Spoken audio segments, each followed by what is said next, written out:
यहाँ के सभी परियों में 3 परियां ऐसी थीं जो जादू के मामले में अन्य सभी परियों से कहीं आगे थी, जिसके कारण उन्हें इस बात का बहुत घमंड रहता था और वे हमेशा दूसरी परियों को नीचा दिखाने की कोशिश में लगी रहती। एक बार की बात है, वे सभी परियां परीलोक के जंगल में घूम रही थी और उन्होंने अपने साथ एक और परी शीतल को भी ले रखा था। वे चारों परी आसमान में उड़ रही थी तो उन्होंने नीचे देखा कि एक बाघ मरा हुआ पड़ा है। उसके पूरे शरीर में घाव है, साथ ही साथ उसके कई सारे अंग कटकर दूर पड़े हैं और वहाँ से बहुत ज़्यादा दुर्गंध आ रही है। ऐसा देखकर शीतल परी ने अपनी जादुई शक्तियों से उस दुर्गंध को फूलों की खुशबू में बदल दिया। इसके बाद वे चारों परियां नीचे उतरी।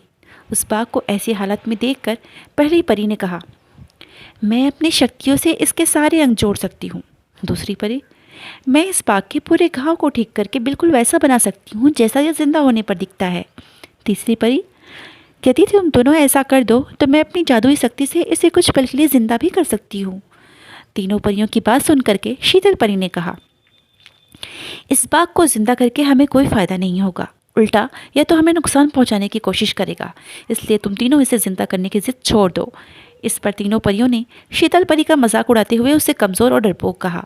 उसके बाद भी शीतल परी ने तीनों परियों को फिर से समझाया, लेकिन वे नहीं मानी। पहली परी ने अपनी जादुई शक्तियों से बाघ के सारे अंग जोड़ दिए। दूसरी परी ने बाघ के सारे घाव भर के उसे स्वस्थ कर दिया। तीसरी परी ने यह सब होने के बाद बाघ को जीवित कर दिया। बाघ को जीवित देख शीतल परी आसमान में उड़ गई, लेकिन तीनों परियां अपनी शक्तियों के घमंड से मुस्कुराते हुए बाघ को देखने लगी।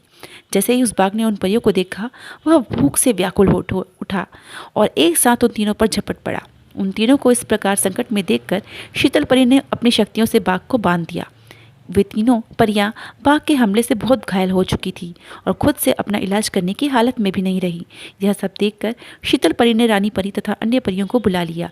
उन परियों में सबसे शक्तिशाली रानी परी ने जादू से उन सबके घाव ठीक किए और उन्हें पहला जैसा कर दिया। साथ ही साथ उस बाघ को पहले जैसा मरा हुआ कर दिया। होश में आने पर तीनों परियों ने सबसे माफ़ी मांगी और कहा, हम अपनी शक्तियों के घमंड में खुद को बहुत ज़्यादा श्रेष्ठ समझ रही थी, लेकिन हम भूल गई थी कि एक घमंडी व्यक्ति कभी सर्वश्रेष्ठ नहीं हो सकता।